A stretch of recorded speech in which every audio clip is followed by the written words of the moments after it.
but a deal can absolutely get done. President Would Trump, you support an Israeli strike on Iran? We'll see what happens. President Trump, I want from Prime Minister Netanyahu. We have heard Joe Biden and Donald Trump take credit for the hostage and ceasefire deal. Who do you think deserves more credit? I think President Trump added great force and powerful leadership to this effort. I appreciate it. He sent a very good emissary. He's helped it along. And, you know, I'll just tell you, I'm happy that they're here. And I'm sure the President is happy that they're here.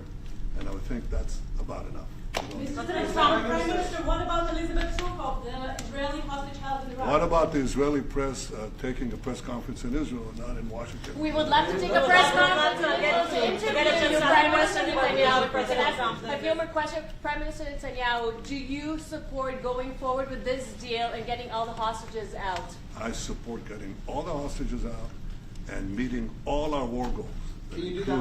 That includes destroying Hamas's military and governing capabilities and making sure that Gaza never poses a threat to Israel again. Are you willing? All three. Are you willing And to those agree? Are you things willing can to go agree? together? Are you willing Can you to agree promise to the Trump's families vision that you to do bring all the everything to get the hostages out? I think wait. that I should One at a talk to time. One President at a Trump. time. So Okay. I'll ask, do you agree with Trump's vision of getting all the hostages back home, even if it means to end the war?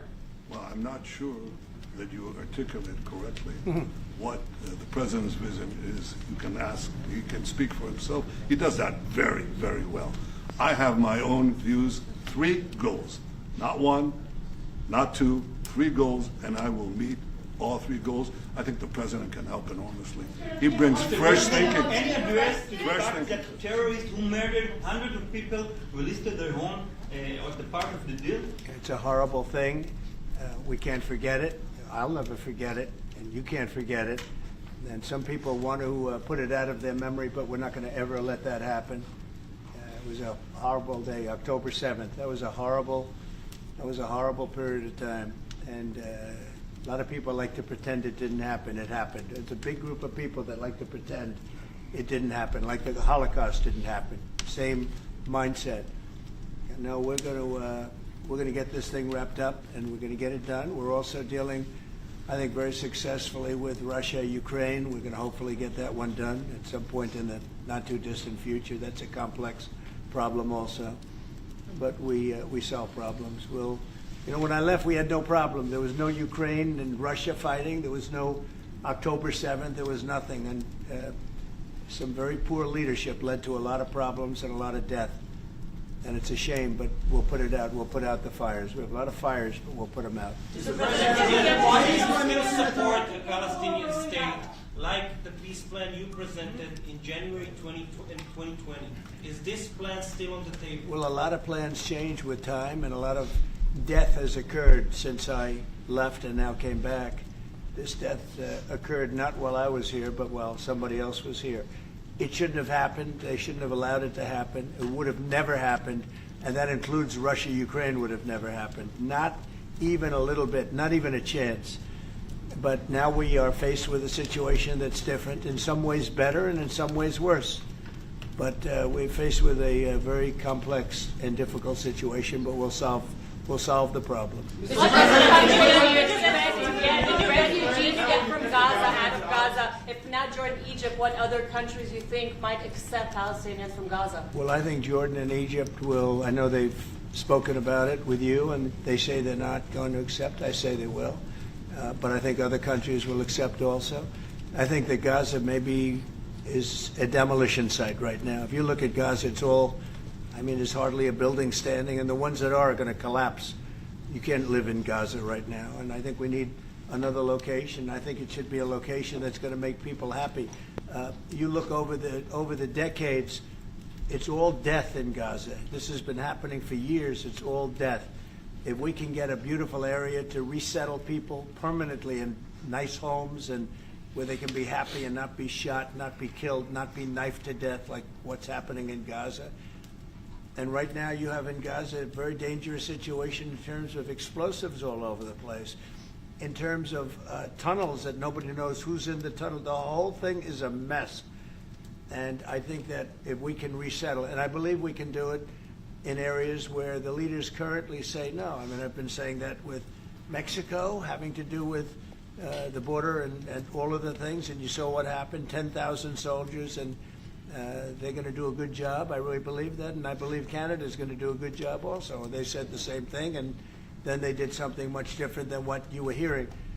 This is a very, very difficult situation, but we're going to get it solved. I don't think people should be going back to Gaza. I think that Gaza has been very unlucky for them. They've lived like hell. They lived like you're living in hell. Gaza is not a place for people to be living. And the only reason they want to go back, and I believe this strongly, is because they have no alternative. What's the alternative? Go where?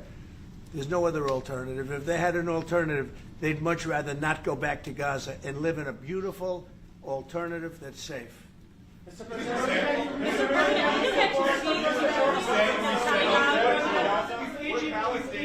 Peter? Would Palestinians have the right to return to Gaza if they left while the rebuilding was It happening? would be my hope that we could do something really nice, really good, where they wouldn't want to return. Why would they want to return? The place has been hell. It's been one of the meanest, toughest places on earth. And right now, I've seen every picture from every angle, better than if I were there. And nobody can live there. You can't live there. So if we can build them through massive amounts of money supplied by other people, very rich nations, and they're willing to supply it.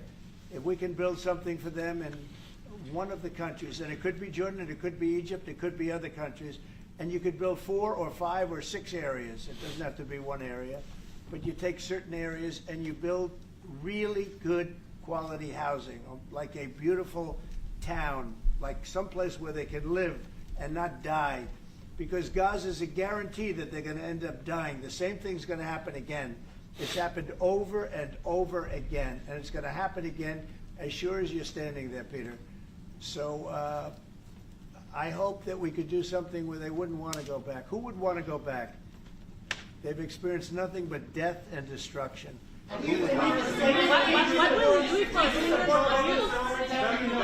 Egypt and Jordan tell you no. What will you do then? Well, I don't think they're going to tell me no. Mr. President, I don't think they're going to tell me. What will you do for I think they're going to tell Biden no, and I think they're going to tell other people no. I so don't you think no. it will happen at the end? I think there's a good chance. Yeah, How I'd like to many see it people are you thinking about? happen. All of them. I mean, we're talking All of about them. probably 1,000,007 people, 1,000,007, maybe 1,000,008. But I think all of them. I think they'll be resettled in areas where they can live a beautiful life and not be worried about dying every day.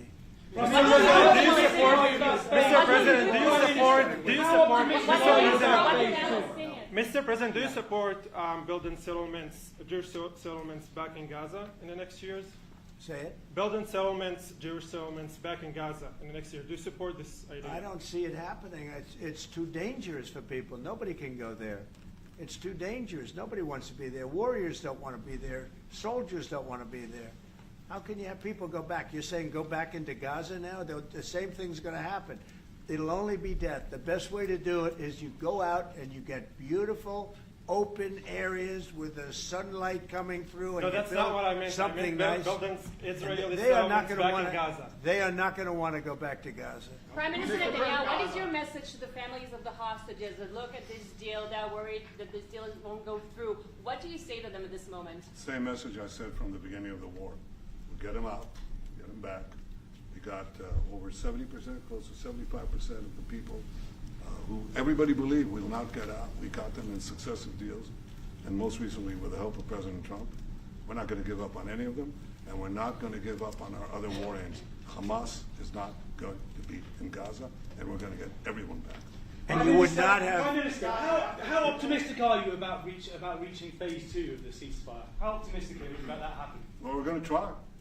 That's one of the reasons, one of the things we're going to talk about here. And if we, you know, when Israel and the United States work together, and President Trump and I work together, you know, the chances go up a lot. It's when we don't work together, Israel and the United States don't work together, that creates problems. When The other side sees daylight between us and occasionally in the last few years, to put it mildly. They saw daylight. Then it's more difficult. When we cooperate, isn't it the right chances time are to good. weak once and for all? Say it. Now that Iran is so weak, isn't it the right time to hit their nuclear facilities once and for all? So you say Iran is so weak. I appreciate you saying that. They're not weak. They're very strong right now, and we're not going to allow them to have a nuclear weapon. It's very simple. You know, I signed a very strong proclamation. Iran was in big trouble when I left. They were broke. They didn't have money for Hamas. They didn't have any money for Hezbollah. You had no problem. October 7th could have never happened. When I left, October 7th could have never happened. And frankly, Russia and Ukraine, as I said, could never have happened. They became very strong very fast. They sold massive amounts of oil to China and everybody else who would not buy the oil when I was president, because we said, don't buy the oil. And they became very rich very quickly. But they're not weak. They're not weak. They're strong. Doesn't mean they won't be weak. But you know what? We just don't want them to have a nuclear weapon. They can't have a nuclear The weapon. Prime Minister, sorry, sir, Mr. President, the Prime Minister wants you to strike Iran. That's what he wants. You don't know what he wants. What do you know about anything? Go ahead. But is that option is on the table? Yes, please. President Trump, is that option on the table? You're not just talking about Jordan and Egypt. No, it could be other places too. So in the Gulf. There are many people that have reached out, many countries, many leaders of countries that have reached out that would like to participate in that. Doesn't have to be Jordan and Egypt, but I think it would be also them. Mr. President, your relationship with Mr. Netanyahu knew ups and downs. How do you describe it right No, now? I think it's mostly ups. Mr. President, the Palestinian Authority shouldn't rule Gaza because Gaza will be empty. What? The Palestinian Authority, can it rule Gaza? What do you think? Well, it's had a pretty hard time, wouldn't you say? I'd say it's had a pretty bad time of it. Mr. Okay. President, Qatar has, you've criticized them in the past as a funder of terrorism, so as the Prime Minister. Do you think they're part of the solution or part of a problem moving forward? I think they're trying to help. Qatar Yep. is absolutely trying to help. I know them very well, and they're doing everything they can. Very tough situation, but they are absolutely trying to help. Will you Okay, visit Israel? thank you very much, everybody. Press, let's go. Come on, guys. Thank you. I'm playing team. Thank you, guys. We'll see him soon. Thank you, guys. Come on. Let's go. Let's go, guys. Press, let's go. Let's move. Come on, guys. Come on, guys. You'll see him soon. Thank you. Thank you, guys. Let's go. Thank you, guys. Come on. Let's go. Thank you, guys. Thank you. Come on. You'll see him soon. Thank you, guys. Not this way. Come on.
You're right. I've got somebody stepping on an ankle here.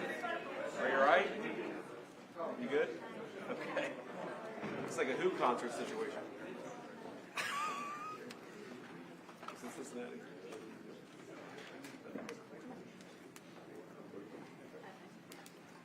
Thank you very much. Mr. President, do you expect phase 2 of the hostage deal to go forward? I'm going to talk to you later. Mr. Thank you. President, you managed to get this deal done. Some say, a lot of people say that the men who managed to do that should get a Nobel Peace Prize. Do you think that you'll be able to get all the hostages back home And what will happen if you hear from the They will Israeli side? never give me a Nobel Peace Prize. What will happen? What needs to happen for It's normalization, too bad. I President? deserve it, but they will never give it to me. What needs to happen for normalization to go forward? What needs to happen for normalization with Saudi Arabia? Well, we're going to see, and we're dealing with a lot of people, and we have steps to go yet, as you know, and maybe those steps go forward, and maybe they don't. We're dealing with a very complex group of people, situation and people, but we have the right man, we have the right leader of Israel. He's done a great job, and we've been friends for a long time, and we do a great job also. And I think we have a combination that's very unbeatable, actually. Can I ask you, what will happen, President? What will happen, Mr. President? What will happen if you hear from Mr. President? Wait. Where's that person? Where's that person coming from? Come on. Okay, go, Mr. you go. President, what will happen if you'll hear from the Israeli side today that they're not willing to go through with the deal to get all the hostages back home and finish the war? We'll see what happens. Whatever happens, we'll be prepared to handle the situation. Are the Saudis demanding a Palestinian state? Mr. President. Are the Saudis demanding a Palestinian state? No, they're not. Nope. Are they demanding a path towards a Palestinian state or any other recognition of that Everybody's sort? demanding one thing. You know what it is? Peace. We want peace. We want people to stop being killed. Everybody's demanding one thing. Very simple, peace. And he wants peace also. Mr. President, do you think it's political?